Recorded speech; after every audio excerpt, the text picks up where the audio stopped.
Welcome back to the channel, everybody, and today we'll be closing off the definitive edition model comparison series with Tommy Vercetti of Vice City fame. And as always, thank you for your time and viewership, and let's get into it.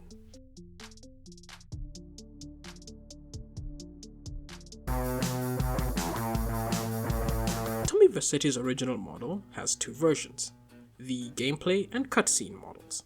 I explained why this is the case in the CJ comparison video, so if you want to know why, why don't you go check that video out. But the gameplay one has about 1.3k polygons, while the cutscene one has about 2.2k polygons, which is closer to CJ's gameplay model. The definitive edition model has a absolutely ridiculous 16k polygons, and the reason why it's so ridiculous, it's because this model has to be the most goofiest clown looking one of the remake models that I've seen, and I'm really having a hard time keeping a straight face while looking at this goofball, okay? Examining the topology reveals the polygonal trash pile that this model really is. Lastly, for this section, I want to point out the difference in polygonal density in the heads of the original and the cutscene model, especially around the mouth area. Well, that's because the cutscene model is meant to, be expressive and talk and all that, while the gameplay one just doesn't. Now, let's go talk about the modeling and design. Yeah. The original model's versions look very distinct from each other, and it's very evident that they modeled the definitive edition one after the cutscene model. But I don't know if the design lead needs to get his eyes checked, because the definitive model looks like a whole other person with his chubby cheeks and his eyes that are too round. You see Tommy's eyes are a bit like squinty. They also widened his nose and chin and made his lips thinner. See, a bunch of small design changes like these can lead to like a major change in the general look of the model. And don't even get me started on this Roblox looking hair they put on my boy's head, dog. Please respect the kid. Please respect the kid. It's not even the same hairdo. Look. The original one has like a little bump at the base of it, suggesting that it's longer hair that's been combed, whilst the definitive one tapers down to suggest like it's short hair. And are you serious, man? I promise you, there is a modder out there who would have done 10 times better for a fraction of the budget. You see, this is why I will never stop hurling the AI allegations at these goofs, okay? Because, we've forsaken modders and people with passion so you can use artificial intelligence. Y'all, man.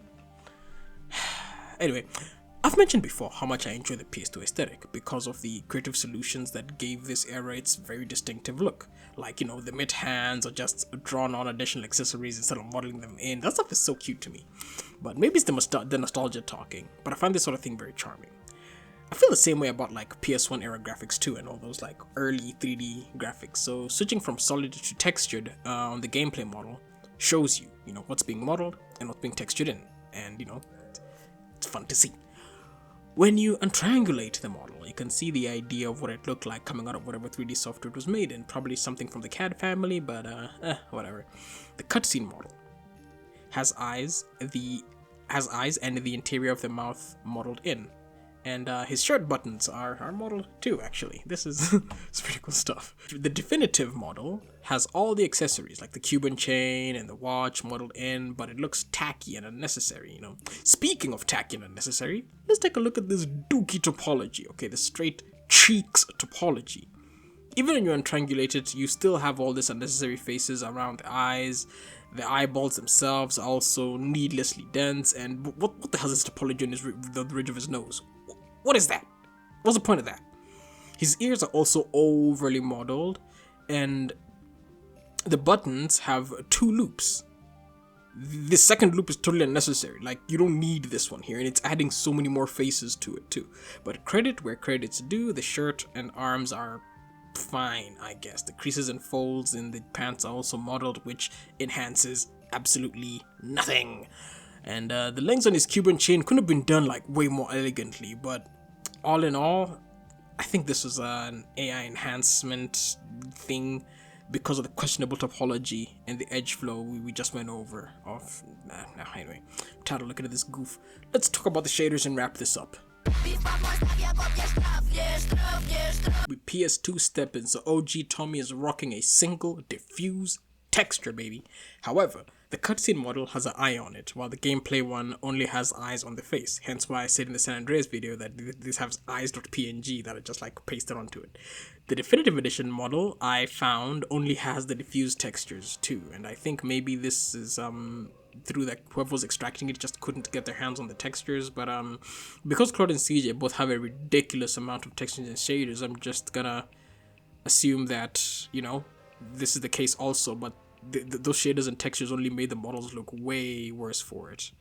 So I can't really speak on the shaders like that. However, as always, all model sources are linked below.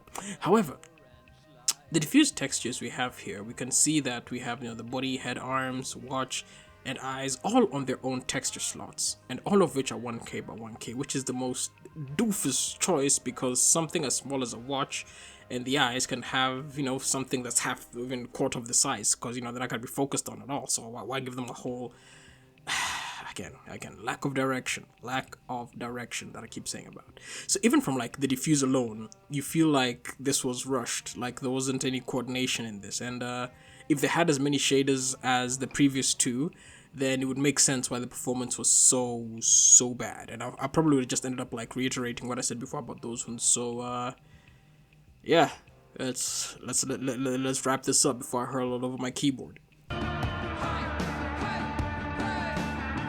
Looking at these models always breaks my heart a little, seeing how they claim these are supposed to be the definitive upgraded versions, only for them to be the most dookie ass models I've come across made by a major studio. Okay, now I could be wrong, and you know, I've just kind of started looking at these, so you know, maybe somewhere further down the line I'll see something worse. If you guys have a game with worse modeling and topology that's not Garten of Banban, just let me know so I can have a look at those. But these characters are some of the reasons why I began to have an interest in 3D modeling to begin with, and I just know that the reason why they look so bad, it's not the artist's fault, but it's the higher ups who had nothing but profits and shareholder dividends in mind and could not care less about, you know, the whatever they were doing, and, you know, not actually making a quality product.